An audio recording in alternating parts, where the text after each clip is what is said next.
dulu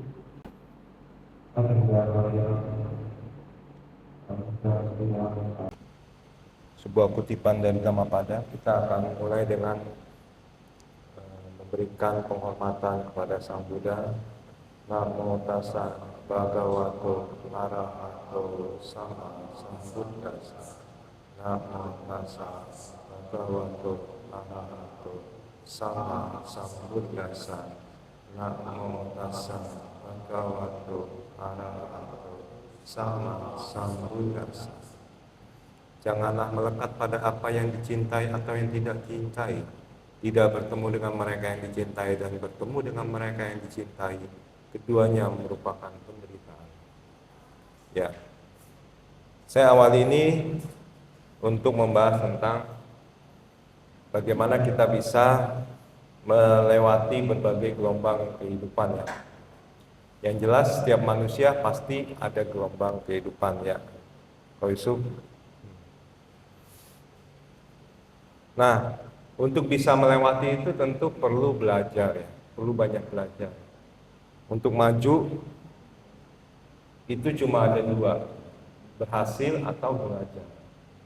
Jadi sebenarnya konteks gagal itu tidak terlalu berlaku untuk mereka yang terus mau belajar. Karena ketika mengalami situasi yang tidak sesuai diharapkan, maka kemauan untuk terus belajar itu membuat dia melihat apa yang bisa dia pelajari dari situasi ini.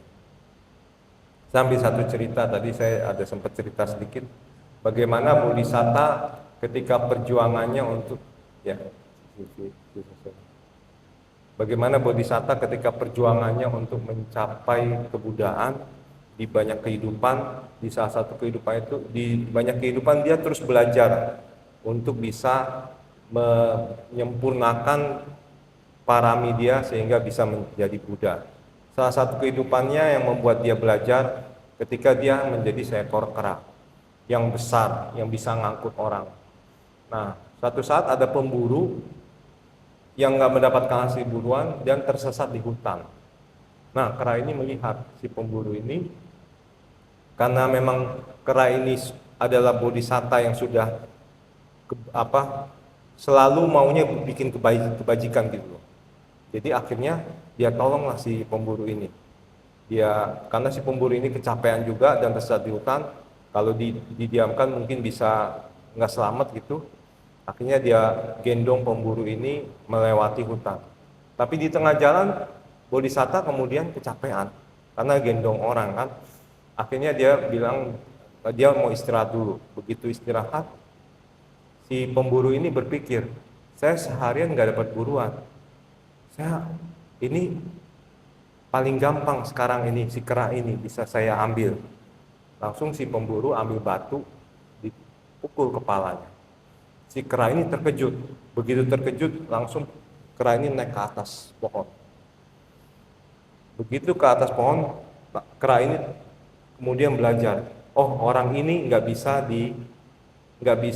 saya harus waspada sama orang ini, kalau enggak saya celaka gitu kan. Tapi tidak mengendorkan niat dia untuk tetap membantu ya. Akhirnya dia bilang, kamu ikuti tetesan darah saya yang menetes sepanjang jalan, saya tidak akan dekat sama kamu gitu. Jadi akhirnya si pemburu ini bisa keluar dari hutan atas bantuan si kera ini. Tapi kera ini selamat karena dia tahu kalau dia dekat dia bahaya gitu. Nah, di sini artinya apa? Meskipun dalam proses dia untuk mencapai tujuannya dia mengalami hal yang tak diharapkan, dia belajar. Oh, kok ketemu orang yang seperti ini, saya harus lebih hati-hati, saya harus jaga jarak. Tapi tidak membuat dia belajar, oh, saya jadi kendor nih semangatnya untuk berbuat baik. Enggak. Dia tetap melakukan kebajikan, tapi dia jaga jarak terhadap itu gitu. Terhadap yang berbahaya gitu kan. Jadi di sini artinya tujuan yang luhur, tujuan yang bagus, tujuan yang mulia jangan sampai kita kemudian kendorkan karena satu dan lain hal yang tidak sesuai harapan gitu loh. Ya. Kenapa? Karena tujuan yang mulia yang luhur itu sebenarnya untuk diri kita juga. Karena perjuangan itulah yang dilakukan dari kehidupan-kehidupan, makanya Bodhisatta mencapai kebudaan gitu. Bekal bekal karma baik yang terus dia pupuk tanpa mengendorkan hal-hal yang tidak sesuai harapan ketika dalam prosesnya. Ketika menjadi petapa Gotama juga Bodhisatta belajar, dan belajarnya nggak tanggung-tanggung, 6 tahun ya. 6 tahun belajar dari guru yang bagus, kemudian setelah itu dia belajar mandiri, kemudian dia praktek, dia berlatih sampai yang sangat keras. Tapi setelah 6 tahun itu dia hadapi, kalau bagi orang luar mungkin akan lihatnya gagal terus, 6 tahun gagal terus. Tapi bagi Bodhisatta justru ini adalah sesuatu yang saya pelajari, bahwa hal-hal yang saya lakukan ini tidak membuat saya bisa menjadi suci. Kemudian akhirnya dia menemukan yang benarnya gitu, menemukan yang benarnya sehingga mencapai kesucian. Tapi untuk mencapai titik menemukan yang kebenarannya itu, hal-hal yang dia lalui ini bukan kegagalan bagi dia. Dia belajar, oh cara begini nggak baik. Dia sang Bodhisatta melihat dua titik ekstrim yang nggak membuat orang menjadi suci, yaitu menyiksa diri berlebihan, dan itu sudah dilalui Bodhisatta, dan juga kesenangan indria yang berlebihan, dan itu juga dialami ketika menjadi seorang pangeran. Sehingga dua titik ini timbul kebijaksanaannya karena ya proses yang dia alami. Jadi bagi Bodhisatta itu bukan satu kegagalan ketika 6 tahun itu, tapi proses belajar. Sehingga setelah 6 tahun dia akhirnya menemukan yang benarnya gitu. Lalu kita juga perlu tahu, untuk konsisten belajar kita perlu kenali hasrat, passion atau kecenderungan diri kita. Ya. Karena untuk bisa belajar jangka panjang itu perlu ada endurance, perlu ada daya tahan ya, daya tahan. Ya kayak Bodhisatta sampai berkali-kali kehidupan, dia karena sudah punya passion, hasratnya ke sana menjadi sang Buddha, maka dia bisa bertahan untuk terus melakukan pemupukan parami itu. Sebagai syarat untuk menjadi Buddha itu paraminya dia bisa tahan terhadap berbagai gangguan, berbagai hal-hal yang bisa menurunkan semangat, dia bisa bertahan. Begitu juga dengan kita. Nah, kita bisa cek diri kita. Saya passionnya kemana? Oh, saya orangnya suka ngajar, misalnya. Oh, saya suka berbisnis, atau apa. Nah, ketika misalnya orang yang nggak biasa mengajar, nggak suka ngajar, disuruh ngajar, mengalami kegagalan, susah bertahan. Kenapa? Karena bukan kecenderungan diri dia seperti itu gitu. Nah, setiap orang punya kecenderungan diri yang berbeda-beda. Jika kita sudah punya hasrat, punya kecenderungan diri yang kita ketahui, kemudian kita melangkah, maka segala sesuatu yang ada di sekeliling kita membuat jadi media belajar atau menjadi pengingat ya, menjadi pengingat. Ada ungkapan, ketika murid siap maka guru tersedia. Ketika kita siap belajar, maka segala sesuatu yang ada di sekeliling kita menjadi pengingat buat kita. Ya, contoh yang paling simpel, melihat jam. Oh, berarti saya perlu paham waktu, jam akan terus berputar. Ketinggalan, belajar menghargai waktu, dan seterusnya. Baterai HP habis, ya belajar melepas. Tidak bisa terus-menerus dipegang, misalnya kayak gitu.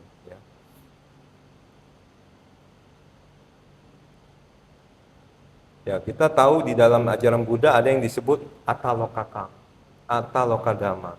Ya, itu kita kadang-kadang mengalami pasang surut silih berganti seperti musim ya, yang terus-menerus berubah.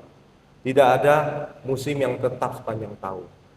Tidak ada kondisi yang terus tetap sepanjang kehidupan kita. Terus berubah. Kadang kita mendapatkan keuntungan, kadang kerugian, kadang nama harum, kadang dicela, kadang-kadang dipuji, kadang bahagia, kadang kita juga menderita. Dan ini semua dialami oleh semua murid Buddha dari zaman dulu sampai sekarang. Dan bukan cuma umat Buddha, semua orang, semua makhluk juga ngalami. Jadi artinya apa? Ini sesuatu yang tak terhindarkan oleh setiap makhluk yang tetap hidup. Ya. Jadi ketika kita memahami ini, maka kita perlu munculkan batin yang tidak menolak. Ya. Karena kenapa? Karena ini hal yang wajar ketika kita hidup. Kita akan mengalami ataloka dhamma atau 8 kondisi dunia yang terus berputar gitu. Ibarat kapal layar yang menuju tujuan itu, kalau misalnya dia hanya mengandalkan angin terus layarnya, udah deh nggak usah pakai layar, capek. Kadang-kadang ditiup ke kiri, ditiup ke kanan, udah diamin aja, biarkan angin yang mengantarkan saya kemana. Tentu dia nggak akan bisa mencapai tujuan. Tapi ketika kapal ini mau mencapai tujuan, dia harus berupaya, harus ada upaya untuk menyesuaikan layarnya, angin ke arah kiri, tapi saya mau ke kanan atau ke utara, saya harus sesuaikan layarnya, supaya angin yang berembus ini bisa mengarahkan kapal saya mencapai tujuan.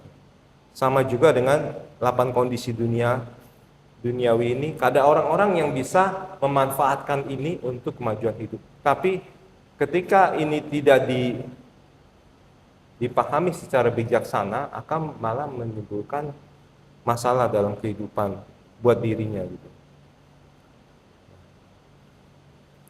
Pertanyaannya,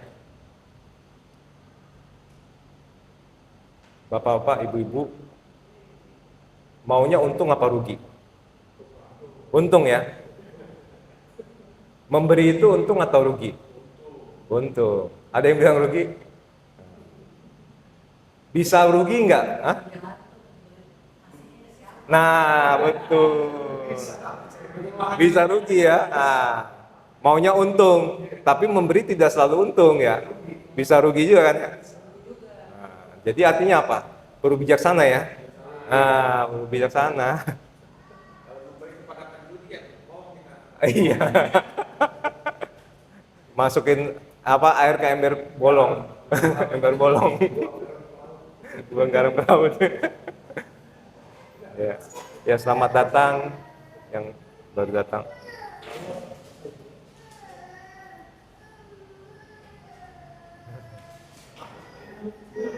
Iya, nggak apa-apa. Nah, menerima itu untung apa rugi? Menerima, mendapatkan.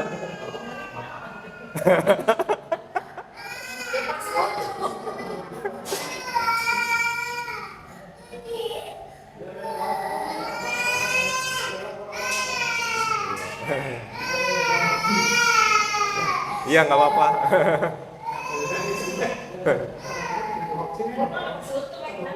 Menerima yang untung, tapi menerima apa hukuman?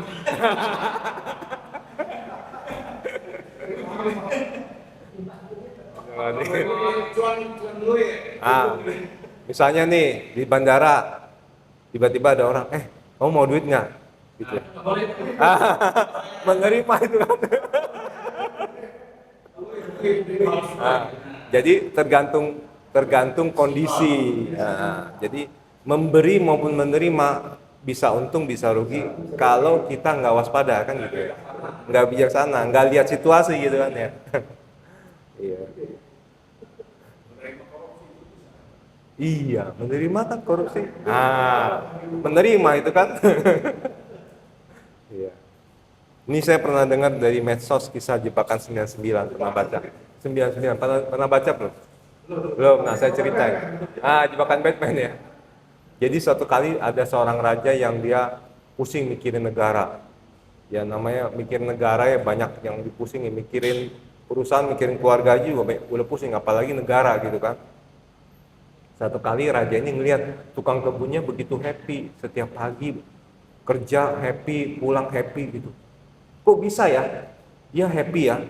Padahal secara status, secara ekonomi, secara segalanya di bawah saya. Kenapa dia bisa happy gitu? Kemudian dia tanya menterinya bilang, "Oh, dia belum kena jebakan 99 katanya." Nah, apa itu? Nah, akhirnya menterinya kasih tahu raja, oke, setuju. Menterinya kasih hadiah 99 koin emas. Tapi kasih taunya ke tukang kebun ini 100 koin emas.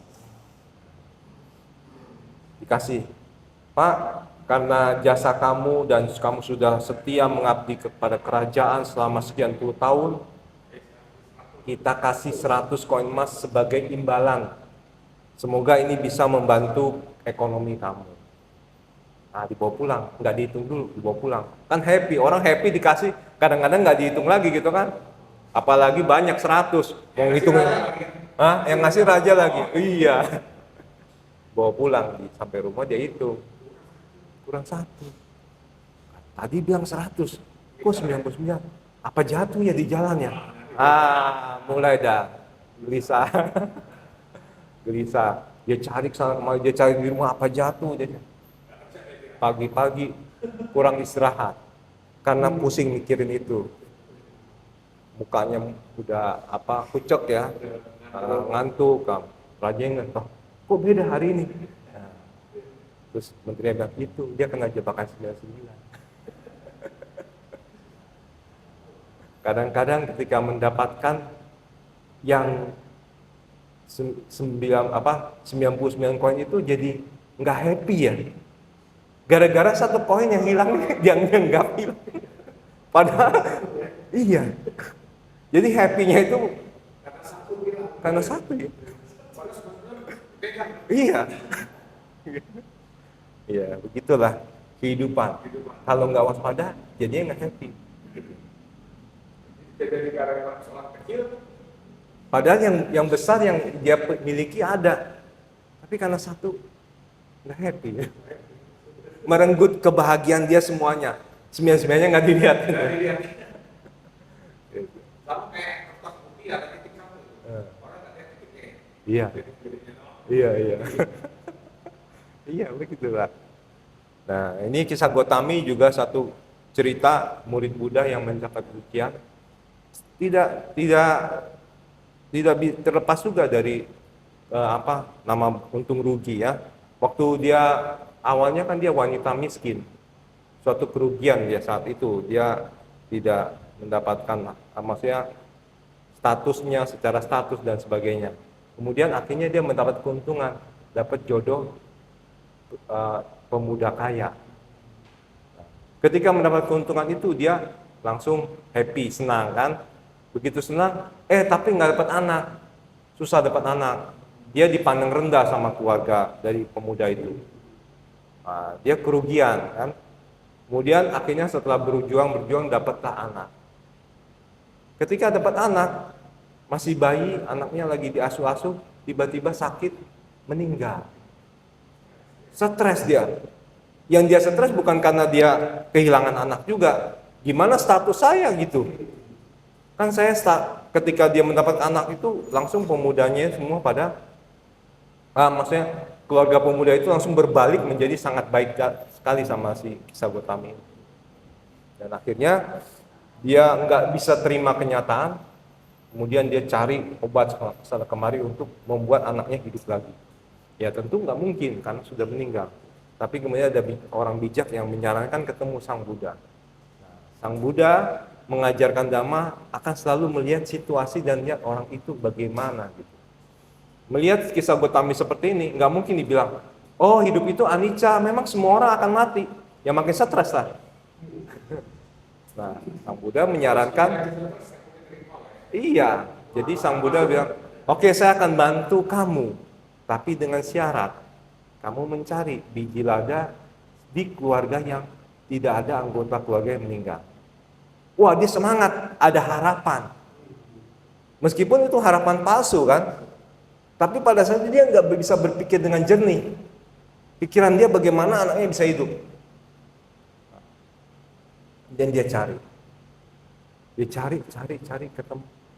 Dari situ dia belajar. Nah, proses belajar muncul bukan dari Sang Buddha, tapi dari ketika dia ketemu keluarga yang meninggal, ada papa saya meninggal, anak saya meninggal, saudara saya meninggal. Di situ baru kebijaksanaan dia muncul. kadang-kadang orang belajar itu nggak bisa langsung dikasih tahu. Kadang-kadang harus cari cara lain untuk dia belajar tahu gitu, belajar paham. Dikasih tahu berkali-kali dia nggak nyangkut, nggak nyangkut gitu.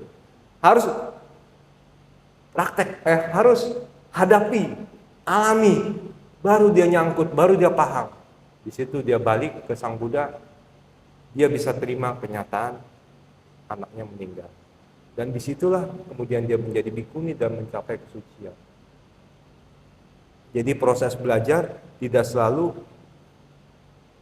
ketika kita menghadapi siapapun, kita mau kasih tahu ataupun kita mendapatkan pelajaran pun, kadang-kadang tidak selalu prosesnya bisa langsung ketemu langsung. Tapi itu pun sebenarnya bukan berarti sia-sia ya, bukan berarti sia-sia. Saya ambil satu cerita, seorang biku ya di zaman Sang Buddha, muridnya Mahakassapa, dia melatih diri sampai punya tingkat meditasi yang tinggi, tapi belum suci, tapi meditasi udah hebat banget, udah tinggi. Kemudian dia lagi pindah patah karena belum suci, bisa tergoda. Ya, melihatlah seorang wanita cantik, nah, kemudian langsung muncul nafsu indria. Seketika muncul nafsu indria, dia nggak bicara saat itu, tapi nafsu indria sudah muncul. Sehingga ketika dia balik ke kuti ataupun ke wihara, dia melatih diri, dia sudah tidak lagi bisa merasakan kebahagiaan sebagai seorang biku. Karena nafsu indria yang sudah begitu kuat membuat dia akhirnya memutuskan untuk melepas jubah. Ketika sudah melepas jubah, izin ke gurunya, dia ketemu dengan wanita itu dan kemudian mereka menikah. Ya, singkat ceritanya menikah. Namun karena dia nggak mempunyai skill, nggak punya keterampilan untuk mencari nafkah, lama-lama keluarga istrinya, karena dia tinggal di rumah keluarga istrinya gitu kan, dia diusir akhirnya. Nggak punya keterampilan tapi mau menikah gitu kan. Setelah kadang-kadang kan orang kan melihat, oh orang seorang biku pasti wise, bijaksana segala macam. Maksudnya punya harapan lebih gitu loh, punya harapan lebih atas status biku. Tapi kan biku itu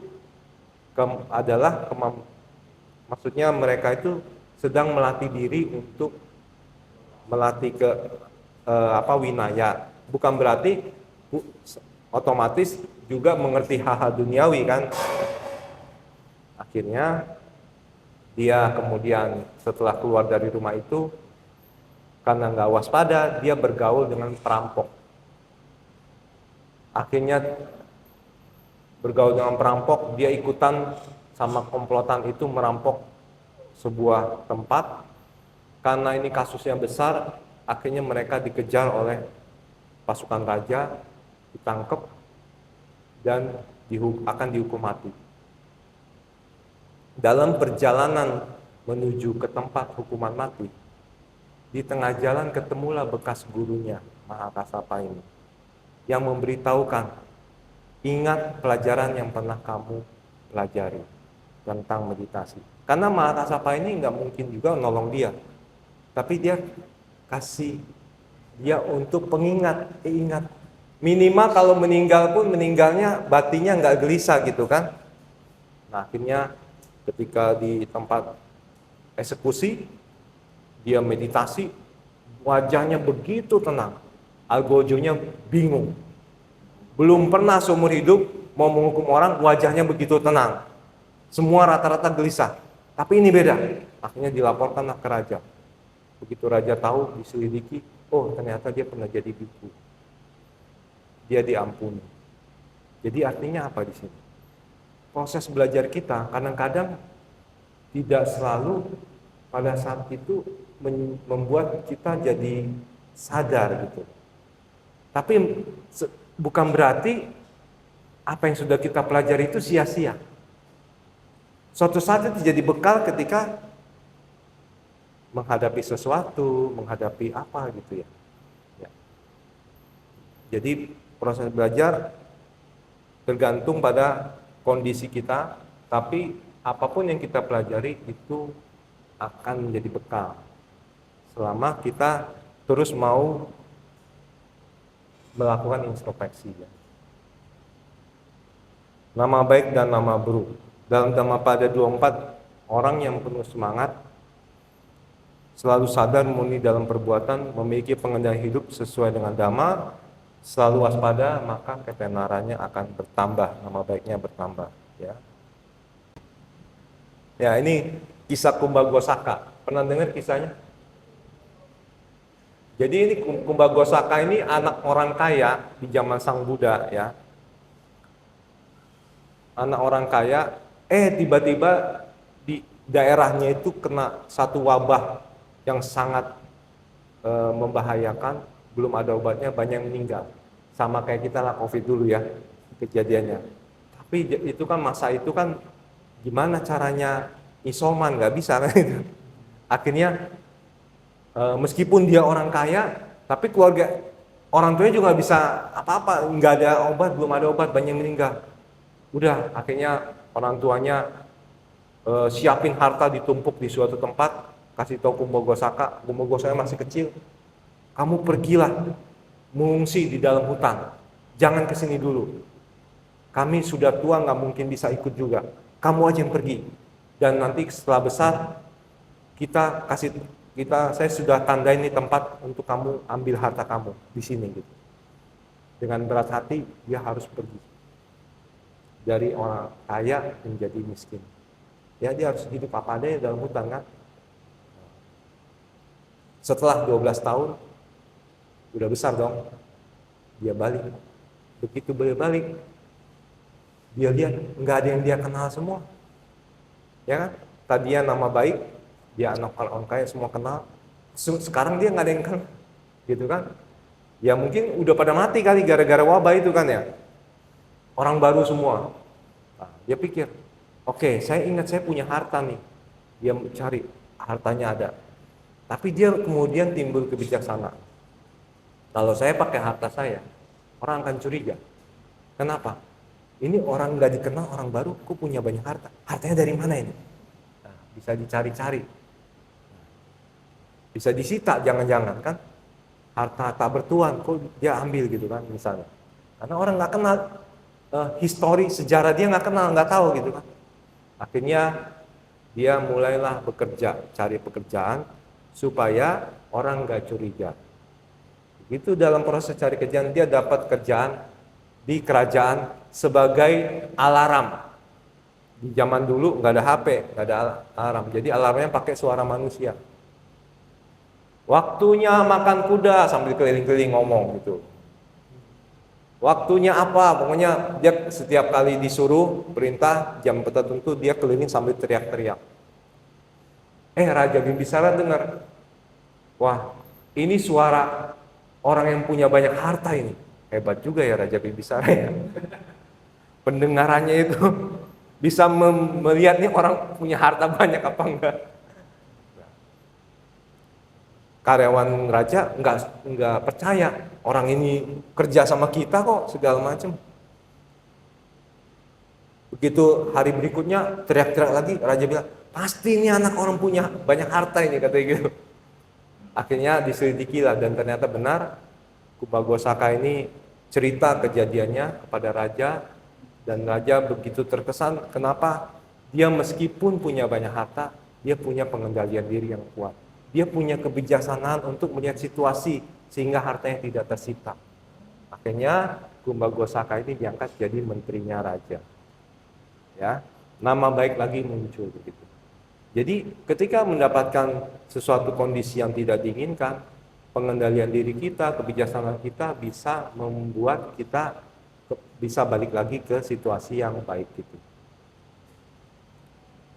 Nah ini saya skip, takutnya waktunya nggak cukup ya. Pujian dan celaan. Bagaikan batu karang yang tak tergoncangkan oleh badai, demikian pula orang bijaksana tak terpengaruh oleh celaan maupun pujian. Suka dipuji? Suka dipuji Bapak Ibu? Enggak, suka dipuji.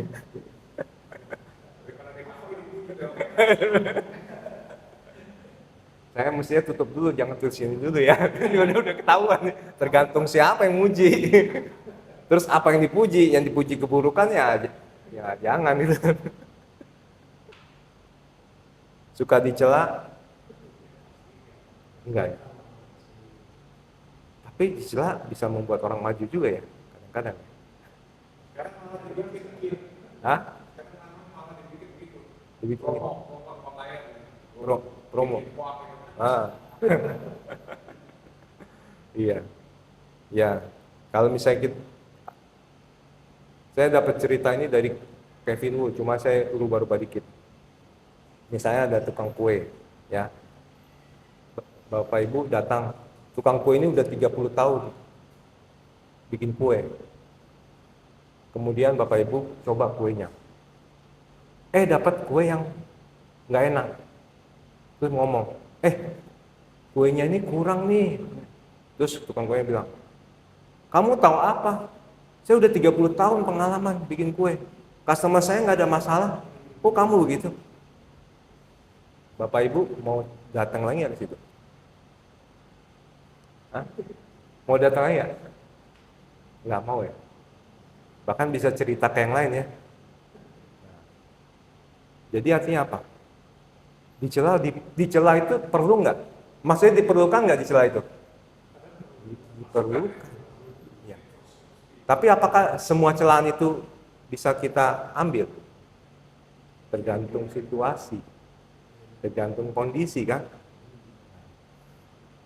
Bisa jadi memang ada keteledoran di karyawannya. Dianya sudah benar, tapi bahannya mungkin sudah lewat, tidak dicek lagi, bisa juga kontrolnya mungkin kurang, dan seterusnya. Ya di zaman Sang Buddha juga ada Badiyatera, dia biku yang pendek, sehingga seringkali jadi permainan biku-biku junior. Tapi ternyata dia sudah suci. Dibully. Dibully.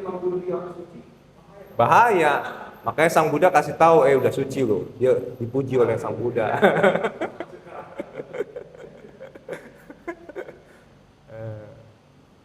Jangan terlena dalam kelengahan, jangan terikat pada kesenangan. Orang yang waspada dan rajin samadhi akan memperoleh kebahagiaan sejati. Jadi kadang-kadang kebahagiaan ataupun penderitaan itu tidak selalu semuanya karena pengaruh luar. Bisa juga karena dari pikiran kita.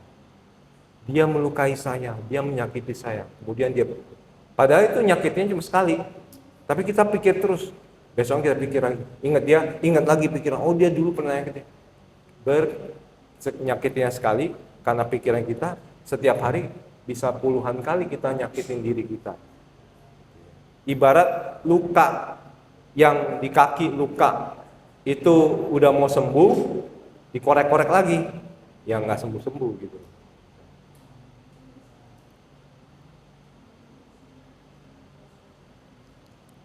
Cara Terry pernah dengar bagaimana kebahagiaan dan penderitaan dialami berkali-kali bertubi-tubi. Tapi yang ini ekstrim ya. Bahagia jadi anak orang kaya, kemudian karena dia jatuh cinta pada karyawannya yang cowok, kabur dari keluarga. Demi cinta kabur dia. Kabur tinggal di rumah cowoknya di kampung. Susah hidupnya kan? Tapi demi cinta. Akhirnya punya anak satu, mau balik ke keluarganya sama suaminya nggak dikasih. Punya anak kedua, dia tekad mau balik ke keluarganya, nggak kasih tahu suaminya. Begitu tengah jalan, suaminya nyusul. Hujan deras di dalam hutan, dan sudah hampir tua, akhirnya melahirkan. Suaminya buru-buru cari untuk membantu kelahiran, cari apa aja di dalam hutan, tapi nggak balik-balik. Begitu tata cara kemudian akhirnya mampu untuk berdiri lagi, dia cari suaminya udah mati, dipatuk ular. dia sedih sekali. Akhirnya dia bersama dua anaknya, ya anaknya yang satu sama yang bayi, dia pergi ke rumah orang tuanya. Begitu sampai di udah mau dekat rumah orang tuanya, dia dapat berita rumah tempat tinggal dia orang tuanya itu terbakar karena kena petir semalam. Orang tuanya, saudaranya meninggal semua. Sebelum kejadian itu, di tengah jalan ketika dia sedang membawa dua anaknya menyeberangi sungai, anaknya dua-duanya mati. Jadi dalam satu malam, suaminya, anaknya, orang tuanya, saudaranya semuanya meninggal. Suatu kejadian yang beruntun dalam waktu singkat, itu membuat susah untuk bisa diterima dengan secara akal sehat, akhirnya menjadi tidak waras. Nah, pada saat itu masih ada karma baik, Patacara ketemu Sang Buddha. Sang Buddha, hebatnya Sang Buddha ya, dengan meta, dengan cinta kasih, dia cuma bilang, Patacara sadarlah, langsung sadar loh. Dokter jiwa apapun kalah tuh ya. Patacara sadar, langsung sadar. Nah, saat itu kemudian dia masuk menjadi bikuni dan akhirnya dia melatih diri karena penderitaan beruntun yang dialami itu membuat dia mampu melihat duka, membuat dia mampu sangat paham dengan apa yang disebut duka, sehingga cepat sekali dia bisa mencapai kesucian, memahami itu. Nah, kita dengar sebuah cerita masa sekarang. Pernah dengar Sirifat? Sirifat di Thailand ya. Dia seorang pengusaha properti, dia juga seorang pemain saham yang sukses ya. Bangkrut tahun 97, krisis moneter. Dia punya utang banyak. Saya coba setel videonya aja ya. Nah, ini kisah yang kebalikannya, Adolf Mackenzie. Sama di kejadian krisis moneter juga. Pada satu jadi orang terkaya ke-94 versi majalah Forbes. Tapi kemudian dia memilih bunuh diri. Kondisinya tidak lebih buruk dari Sirifat. Sirifat sampai masih ada hutang. Dia sama mengalami kejadian bangkrut, tapi masih ada harta.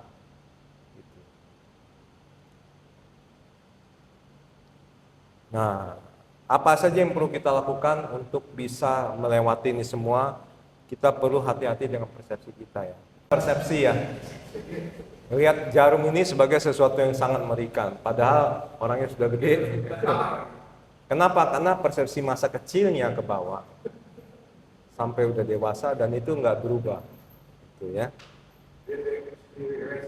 Regresi. Fobia. Ya itu karena masa kecil melihat trauma yang melihat jarum itu sampai udah gede yang harusnya nggak merasakan. Iya. Jadi itu yang perlu diedukasi ya, perlu diedukasi.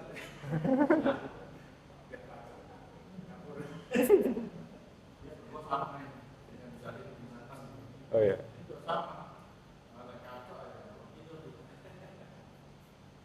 Ya kadang-kadang ada persepsi atau pengalaman masa lalu itu sangat berguna buat kemajuan hidup kita.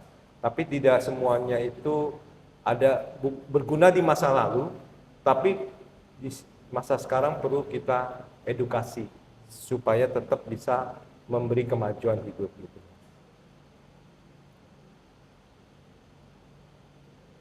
Nah, untuk itu maka kita juga perlu punya mindfulness, punya kesadaran yang baik ya. Misalnya ambil contoh nih, Bapak Ibu dapat cerita dari teman, hati-hati loh bergaul dengannya, dia itu suka mencuri.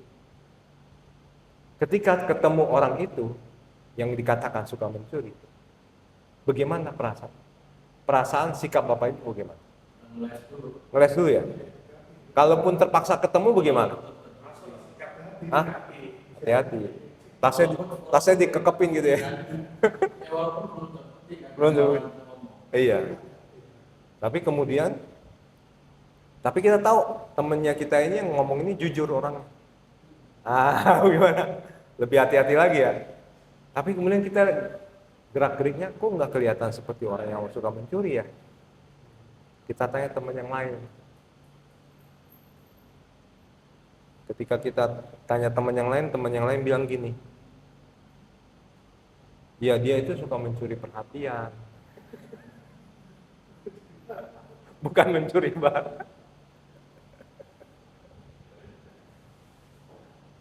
Persepsi kita mencuri barang.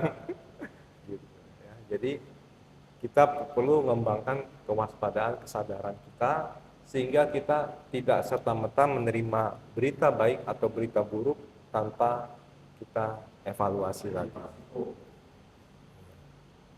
Dan kita juga perlu mengubah kebiasaan, terbiasa marah saat hadapi situasi buruk, padahal sudah tahu ini respon yang buruk, namun situasi datang itu responnya muncul lagi. Itu kita perlu latih dengan sati sampajana, ambil jeda antara kejadian dan respon ya.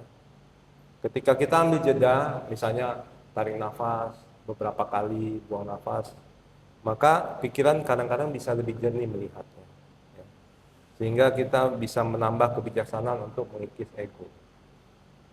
Pernah dengar cerita seorang kaisar dan burung elang kesayangannya?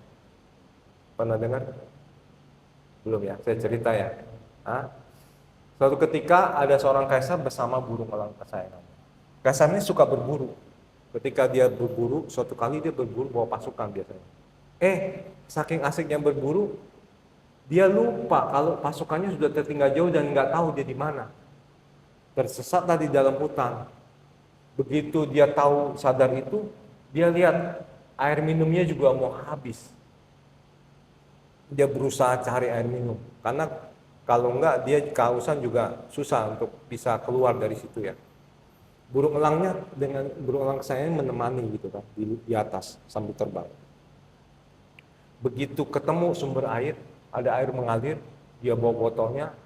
Begitu dia mau isi air, tiba-tiba burung elangnya nuki ke bawah, diserang, jatuh. Begitu jatuh, bapak ibu misalkan nih udah aus berjam-jam, dapat botol air dijatuhkan, itu gimana perasaannya? Happy? Marah ya. Tapi ini burung elang kesayangan nih, dimaafin nggak? Dimaafin ya. Misalnya anak kesayangan gitu, jatuhin gitu kan, dimaafin. Terus diambil lagi sama si kaisar, begitu dia mau isi lagi, diserang lagi, jatuh lagi. Pertanyaannya, kesalnya bertambah nggak? Bertambah ya. Muncul pikiran, dari kesel muncul pikiran. Sekali lagi kalau kejadian ini, saya siapin pedang saya udah. Nah, begitu diambil lagi, diserang lagi, jatuh, langsung pedang kena ke burung elangnya, jatuh. Timbul pikiran, rasa itu sudah berusaha mencelakai saya gitu kan. Kemudian karena botolnya jatuh di atas, dia manjat, begitu sampai di atas, apa yang terjadi? Ternyata di atas itu sumber air yang mengalir ke bawah, ada ular berbisa yang baru saja meninggal di situ, bisanya mengalir melalui situ. Kenapa burung elangnya bisa lihat di situ di atas, tapi kan nggak bisa ngomong, dia hanya bisa mencegah. Persepsi muncul, rajanya langsung marah. Sejak saat itu raja menyesal. Ternyata burung elang ini mau menyelamatkan hidupnya, tapi karena kesalahan yang dia nggak jaga, dia nggak ambil jeda, dia pikiran jernihnya terblok sama kemarahannya. Dia kehilangan burung elang kesayangannya. Sejak saat itu raja ini bertekad, setiap kali saya mau menghadapi situasi yang membuat saya marah, saya akan tidak melakukan apa-apa sebelum kemarahan saya reda. Karena ini pelajaran berharga burung elang kesayangan saya mati gara-gara kemarahan saya. Jadi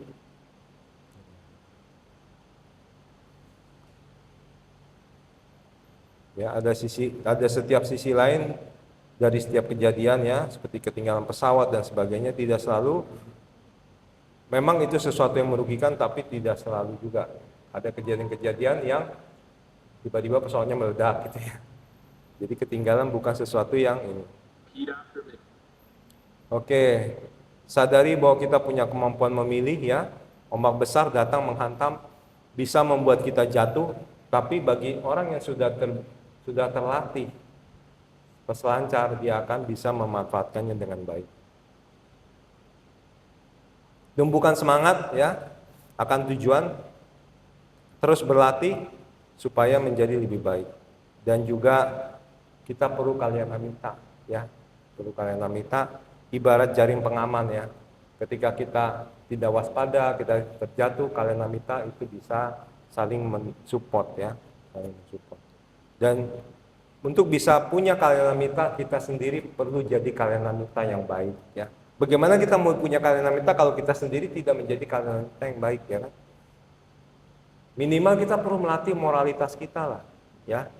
Moralitas itu menjadi perisai juga sebenarnya buat hidup kita. Melatih diri tidak membunuh, mencuri, berbohong, berbuat asusila, mempermalukan. Itu sesuatu yang bisa menjadi perisai ketika kita menghadapi hal yang berbahaya. Oke, waktu tinggal 4 menit lagi.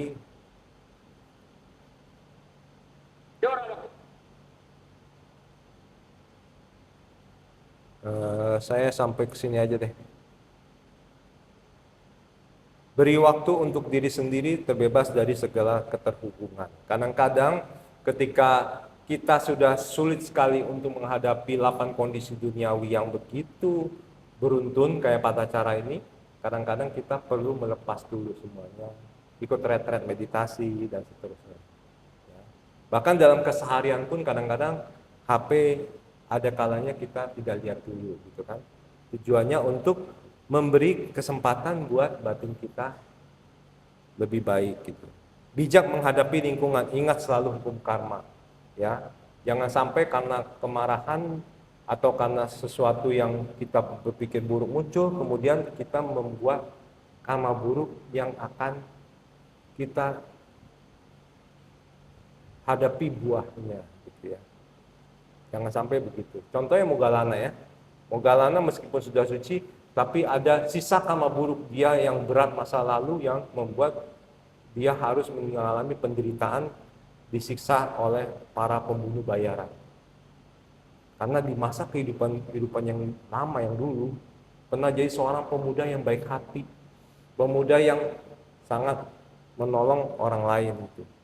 Tapi karena tidak hati-hati, dia terpengaruh, akhirnya membuat orang tuanya terbunuh. Dan dia harus mengalami kehidupan menghadapi hal yang buruk. 8 kondisi dunia ini bisa terkena anicca, ya kesimpulannya. Artinya selalu berubah, tidak ada yang tetap. Kadang kita menderita, tidak selalu menderita. Kadang bisa sukses, bisa bahagia. Jadi bisa membuat kita derita atau bahagia, 8 kondisinya tergantung bagaimana kita menyikapinya. Jadi kita perlu terus melatih sati sampajana, kewaspadaan, kebijaksanaan, kita terus tingkatkan sehingga pikiran kita lebih jernih untuk muncul ya, lebih mudah muncul. Ketika lebih yang jernih ini mudah muncul, respon kita menjadi lebih baik dan kita lebih peka dan mampu mengantisipasi berbagai situasi. Demikian yang saya sampaikan, semoga ini menjadi inspirasi bagi Bapak Ibu dalam menjalani kehidupan sehingga bisa melaluinya dengan baik, membuat kita semakin maju dalam berbagai kondisi. Sabe sata bawantu sukitata, semoga semua makhluk hidup berbahagia. Sabu, sabu, sabu. Terima samdang dhamma, sopiongtu, namo buddhaya.